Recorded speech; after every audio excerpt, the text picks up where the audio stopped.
भाजप खासदार निशिकांत दुबेंची भाषा ही घसरली आहे। मराठा आंदोलक सदाउद्दीन मसूद अजहर दाऊद सारखे आहेत असं ते म्हणतात। हिंदी भाषिकांना मनसेनं मारहाण केल्यानंतर हे वक्तव्य करण्यात येत आहे।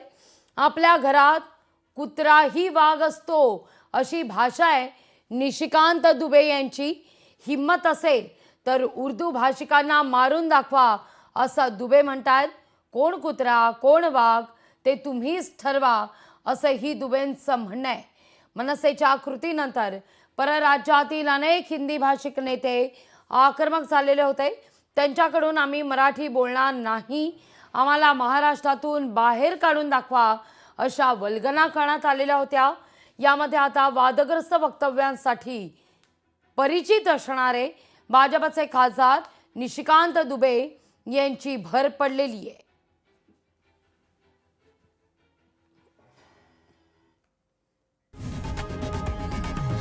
लोकशाही मराठी ऐका, पहा, जागरूक रहा।